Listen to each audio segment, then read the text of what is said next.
ಇನ್ಸ್ಟೆಂಟಾಗಿ ಆಲೂಗಡ್ಡೆ ಪಲ್ಯನ ಈ ರೀತಿಯಲ್ಲಿ ಮಾಡ್ಕೊಳ್ಳಿ. ಇದನ್ನು ಪೂರಿ, ದೋಸೆ, ಚಪಾತಿ ಜೊತೆ ತಿಂದ್ಕೊಂಡ್ರೆ ತುಂಬಾ ಟೇಸ್ಟಿಯಾಗಿರುತ್ತೆ.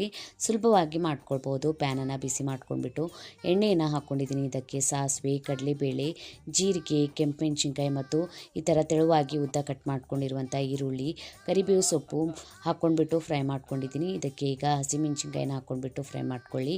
ಅರಿಶಿಣದ ಪುಡಿ, ಹುಣಸೆ ಹುಳಿನ ಹಾಕ್ಕೊಂಡಿದ್ದೀನಿ. ಒಂದು ಅರ್ಧ ಕಪ್ಪಷ್ಟು ನೀರನ್ನು ಸೇರಿಸ್ಕೊಳ್ಳಿ. ಕಡಲೆ ಹಿಟ್ಟು ಮತ್ತು ನೀರನ್ನು ಹಾಕ್ಕೊಂಡಿರುವಂಥ ಪೇಸ್ಟನ್ನು ಸೇರಿಸ್ಕೊಂಡ್ಬಿಟ್ಟು ಇದಕ್ಕೆ ಒಂದು ಕುದಿ ಬಂದಿದ ಮೇಲೆ ಮ್ಯಾಶ್ ಮಾಡ್ಕೊಂಡಿರುವಂಥ ಆಲೂಗಡ್ಡೆ, ರುಚಿಗೆ ತಕ್ಕಷ್ಟು ಉಪ್ಪನ್ನು ಸೇರಿಸ್ಕೊಂಡ್ಬಿಟ್ಟು ಸರಿಯಾಗಿ ಮಿಕ್ಸ್ ಮಾಡಿ ಮುಚ್ಚಿ ಒಂದು ಕುದಿ ಬರೋವರೆಗೂ ಇದನ್ನು ಸರಿಯಾಗಿ ಬೇಯಿಸ್ಕೊಳ್ಳಿ. ಈ ಥರ ಆಲೂಗಡ್ಡೆ ಪಲ್ಯ ರೆಡಿ ಆಗುತ್ತೆ. ಲಾಸ್ಟಿಗೆ ಕೊತ್ತಂಬರಿ ಸೊಪ್ಪನ್ನು ಹಾಕ್ಕೊಂಡ್ಬಿಟ್ಟು ಮಿಕ್ಸ್ ಮಾಡ್ಕೊಳ್ಳಿ. ಟೇಸ್ಟಿಯಾದಂಥ ಆಲೂಗಡ್ಡೆ ಪಲ್ಯನ ಪೂರಿ, ಚಪಾತಿ, ದೋಸೆ ಜೊತೆ ತಿನ್ಕೊಳ್ಬೋದು.